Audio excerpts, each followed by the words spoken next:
শুনুন আমি একটা কথা বলি, বাইরন বিশ্বাস থেকে শুরু করে বিভিন্ন ক্ষেত্রে যখন দলবদল হয়েছে তৃণমূল সবাই উন্নয়নের নৌকায় উঠে পড়েছে, তৃণমূলকে অনেক নীতি নিয়ে প্রশ্ন করা হয়েছে। আচ্ছা, মৌসুম নূরকে পদত্যাগ করিয়েছে কংগ্রেস জয়েন করানোর আগে?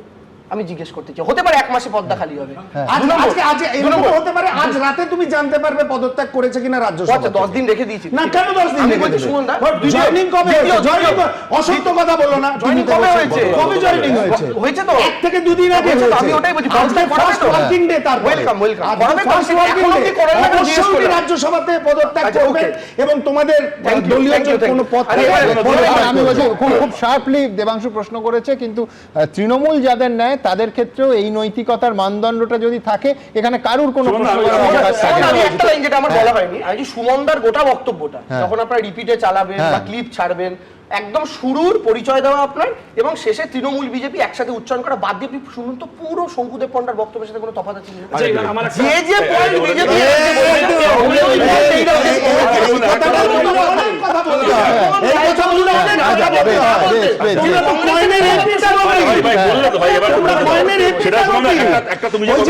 অফিস থেকে অভিষেক বন্দ্যোপাধ্যায় কংগ্রেসকে আক্রমণ করা, ঠিক ইডি অফিস থেকে বেরিয়েও কংগ্রেসকে আক্রমণ করা।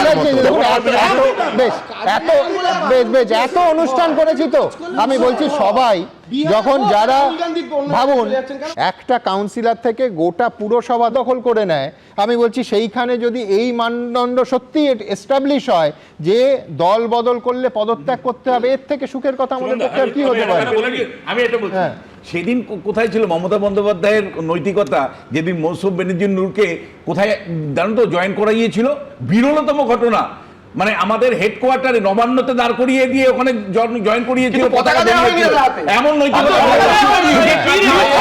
মালদা, মুর্শিদাবাদ, একটার পর একটা দখল।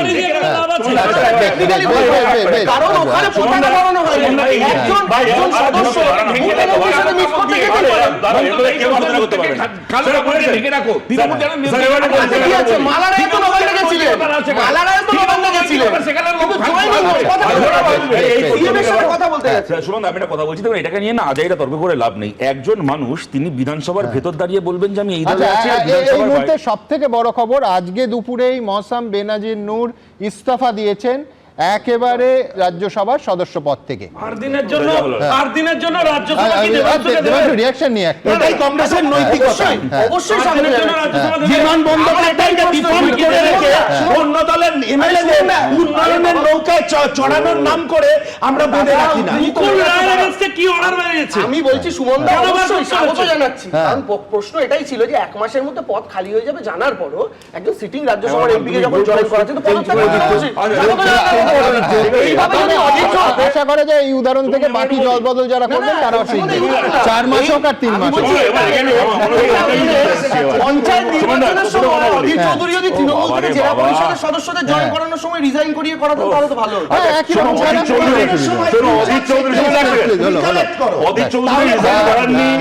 শিশির অধিকারীকে বিজেপি রিজাইন করায়নি, এই যে রিজাইন না করিয়েও জয়েন করানো যায় এর আবিষ্কারকর্তাকে। একজন মানুষ তিনি বিধানসভার ভেতর বলবেন যে আমি এই দলে আছি আর বিধানসভার বাইরে অন্য দলের মিটিং মিছিল করবেন, এই রাজনীতির আবিষ্কারকর্তাকে এই ভারতবর্ষে। সুতরাং তবে এইটুকু দাবি করছি যে এই যে 8 দিনের জন্য তৃণমূলের একটা রাজ্যসভার এমপি পোস্ট খালি হলো তৃণমূলের, এই 8 দিনের জন্য অন্ততপক্ষে দেবাংশুকে রাজ্যসভার এমপি করা হোক। কিন্তু ভাবতে পারো টাইম লাইনের কথা বললো না, সঠিকভাবেই বলছে মৌসুম বেনজির তো আর বেশি দিন নেই বা এই সংসদ পদ হিসেবে বেশি দিন ছিল না। আমার বক্তব্য আজকেও যারা বিজেপি থেকে তৃণমূলে গেছেন, আজ ভোটের নতুন বিধানসভা গঠন হতে কমাস দেরি, তাদের একজনও যারা বিজেপি হিসেবে নির্বাচিত হয়েছেন তৃণমূল হিসেবে প্রায় গোটা টার্ম থাকলেন, আজকে তারা একজনও পদত্যাগ করেছেন, এমনকি মুকুল রায়কেও হাইকোর্টের নির্দেশে মুকুল রায়ের ব্যাপারে কোর্ট রায়টা দেওয়ার পরে তারপরে তো তৃণমূল বলতে কৃষ্ণ কল্যাণী থেকে বাকিরা পদত্যাগটা করুক। ওই আলোচনায় গিয়ে লাভ নেই। আমি একটা কথা বলছি, তুমি আমরা যে আলোচনায় ফিরছি, মানে যেটা নিয়ে আলোচনা করছিলাম, তুমি ইসিকে ম্যানিপুলেট করছে কিনা তৃণমূল, তুমি এটা বললে যে আমরা অভিযোগ আসছে। তুমি আমার বলো তো সুমনদা, একেবারে নির্বাচনী আধিকারিক থেকে শুরু করে এই যে একটার পর একটা বিএলও থেকে শুরু করে এত লোক আক্রান্ত হলো তৃণমূলের হাতে, একটা ক্ষেত্রে ইলেকশন কমিশন ইন্টারভিন করে এমনকি এরকম হলো চিফ ইলেকট্রাল অফিসারকে তার অফিস চেঞ্জ করে নিতে হলো পশ্চিমবাংলায়। তুমি আমাকে বলো, একজন আইএএস অফিসার, রাজ্যের চিফ ইলেকট্রাল অফিসার, তাকে যদি তৃণমূলের তারাকে অফিস চেঞ্জ করতে হয়, একজন আইএএস অফিসারকে ডায়মন্ড হারবার যেতে গিয়ে যদি গাড়ির কাঁচ ভাঙাতে হয়, তাহলে গ্রামের একটা বুথে যে বিএলও কাজ করছেন তিনি কোন ভরসায় তৃণমূলের রাজনৈতিক নেতাদের চোখে চোখ রেখে নিজের কাজটা করবেন? একটা ক্ষেত্রে ইলেকশন কমিশন একটা কোনো এফআইআর এর নির্দেশ একটা লোককে গ্রেফতার করানো তার অগাধ ক্ষমতা রয়েছে, একটা ক্ষেত্রে হলো না, কেন করা হলো না? আমরা কোনো উত্তর দিচ্ছি না, কিন্তু প্রশ্ন করছি, তুমি বলো। এবং এটা এই যদি আলোচনা আমি যোগ করবো সেটা হচ্ছে যে 4 জনের ক্ষেত্রে এফআইআর এর নির্দেশটা এলো মধ্যখানে 1.5-2 মাসের গ্যাপ, এরকম ঘটনা ঘটেছে। এরকম আমরা এই টেবিলে বসে সেদিন আলোচনা করেছি, আমি ইলেকশন কমিশনে হয়তো এসআইআর প্রক্রিয়া নয়, বিজেপি ডায়মন্ড হারবারের ক্যান্ডিডেট রাস্তায় দাঁড়িয়ে কাঁদছেন যে আমার অনেক হয়েছে, ভোটের লড়ার শখ আমার মিটে গেছে, এবার অভিষেক ব্যানার্জি পিটিয়ে চামড়া গুটিয়ে দেবে, আমাকে এখান থেকে বাঁচিয়ে নিয়ে চলো। ইলেকশন কমিশনের অবজারভার তার ফোন ধরছে না, ইলেকশন কমিশন এমনকি সেন্ট্রাল ফোর্সকে পাঠাচ্ছে না তাকে রেস্কিউ করার জন্য। এই তো আমরা দেখেছি ইলেকশন কমিশনকে। আমি শতরূপকে তো এক লাইন ধন্যবাদ না জানিয়ে পাচ্ছি না। এই যে এতক্ষণ এরা অভিযোগ করছিল যে ইলেকশন কমিশনকে বিজেপি চালাচ্ছে, স্পেশালি তৃণমূল চালাচ্ছে, এই সব অভিযোগ থেকে স্পষ্ট হচ্ছে যে আমরাই আক্রান্ত হচ্ছি। ইলেকশন কমিশনের পশ্চিমবাংলায় মমতা ব্যানার্জি বিজেপি পশ্চিমবাংলায় বিজেপি রাজ্যসভা থেকে মমতা ব্যানার্জি, আমরা তো এটা কবে থেকে বলছি।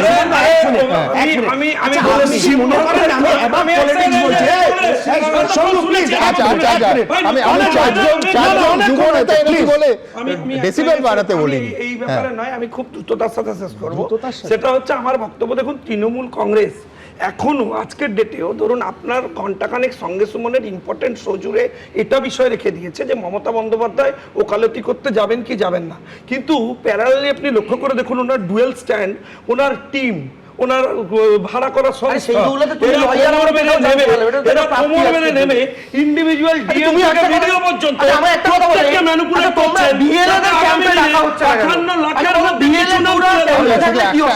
একটাই তথ্য দেব, সেটা ওই ডিএমও কিন্তু এখন নির্বাচন কমিশনের অধীনে। আমি বলছি অর্থাৎ ডিএম পর্যায়ে একজন অফিসার যদি ম্যানুপুলেটেড হন, আমি বলছি নির্বাচন কমিশনও সেই দায় এড়াতে পারে না। এই তৃণমূলকে দোষ দেবে কি? মানে বেশি ছাড়া কম নয় নির্বাচন কমিশনের দায়। একটা প্রশ্ন কদিন ধরে করছে, ও এখনি তুলেছে, ও বলছে যে বিএলআর কেন থাকবে না। আমি আপনাকে একটা সহজ কথা বলছি, ধরুন একজন মহিলা, সেই মহিলার ডিভোর্স হয়ে গেছে, তার প্রাইভেট সিক্রেট, তিনি সেটা প্রকাশ্যে আনতে চান না, ইলেকশনের যে অফিসার নির্বাচন কমিশন বলেছে বিহারের সময় তৃণমূলকে সিসিটিভি প্রকাশ করে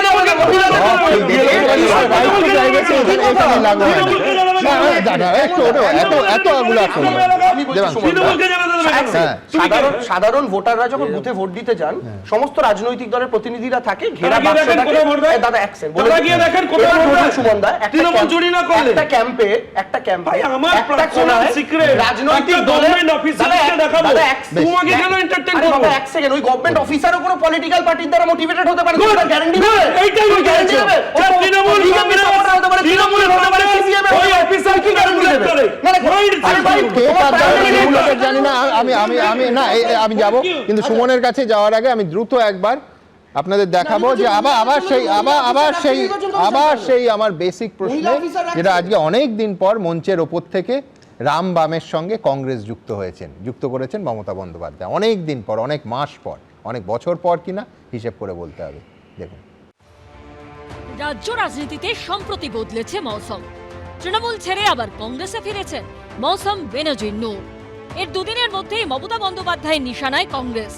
দীর্ঘদিন পর ফের কংগ্রেসের নাম করে সুর চড়ালেন মমতা বন্দ্যোপাধ্যায়। বাম রাম শাম, ভালো থাকো, সুস্থ থাকো, দীর্ঘজীবী হও। মানুষ অনেক তোমাদের দেখেছে, আর নয়, অনেক হয়েছে, আর না। যারা 70 বছর ধরে ক্ষমতায় বিভিন্নভাবে ছিলেন, কখনো কংগ্রেস, কখনো সিপিএম। এই প্রেক্ষিতে রাজনৈতিক মহলে প্রশ্ন উঠছে, এটা কি মৌসুম বদলের এফেক্ট? 2024 সালে লোকসভা ভোটের নিরিখে রাজ্যের 192টি বিধানসভা আসনে এগিয়ে রয়েছে তৃণমূল। বিজেপি এগিয়ে 90টিতে, কংগ্রেস 11 এবং সিপিএম 1টিতে এগিয়ে রয়েছে। তাৎপর্যপূর্ণ বিষয় হল কংগ্রেস বাম জোটের এগিয়ে থাকা 12টি আসনই উত্তর দিনাজপুর, মালদা এবং মুর্শিদাবাদে। এর মধ্যে এক সংখ্যালঘু অধ্যুষিত জেলা মুর্শিদাবাদে নতুন দল তৈরি করেছেন হুমায়ুন কবির। আরেক সংখ্যালঘু অধ্যুষিত জেলা মালদায় তৃণমূল ছেড়ে কংগ্রেসে ফিরেছেন মৌসুম বেনজির নূর। এই আবহেই কংগ্রেসকে নিশানা করলেন মুখ্যমন্ত্রী। সেই শামের কথা বলছেন কি, যে শামের দলের হাত ধরে আপনি ওই কালীঘাটের অচেনা গলি থেকে দিল্লির পার্লামেন্টে পৌঁছে গেছিলেন, সেই শামের কথা বলছেন? আপনি কোন 70 বছরের কথা বলছেন? যে 70 বছরে আপনি বিজেপির সাথে মন্ত্রিত্ব করেছেন, যে 70 বছরের মধ্যে আপনি দপ্তরহীন মন্ত্রী ছিলেন, যে 70 বছরের মধ্যে আপনি অ্যালায়েন্স করে বিজেপির সাথে পশ্চিমবঙ্গের রাজনীতি করেছেন। আপনার এই বিজেপির সঙ্গে সখ্যতা, এই ট্যাসিড অ্যালায়েন্সটা বাংলার মানুষ জানে। আপনি মাননীয় ভয় পেয়েছেন, কংগ্রেসকে ভয় পাচ্ছেন। 2024-এর লোকসভা ভোটে মালদা উত্তর লোকসভা কেন্দ্রের অন্তর্গত 7টি বিধানসভা কেন্দ্রের মধ্যে 4টিতে এগিয়েছিল কংগ্রেস, বাকি 3টি আসনে বিজেপি এগিয়ে। তৃণমূলের ঝুলি ছিল শূন্য। মালদা দক্ষিণের অন্তর্গত 7টি বিধানসভা কেন্দ্রের মধ্যেও মোথাবাড়ি, সুজাপুর, শামশেরগঞ্জ সহ 4টিতে এগিয়েছিল কংগ্রেস। সেখানে তৃণমূল কোনো আসনেও লিড পায়নি।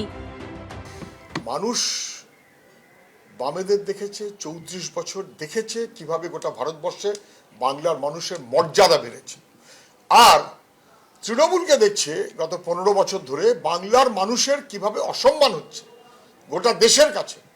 তৃণমূল পার পাবে না, মানুষ তার অপেক্ষায় আছে।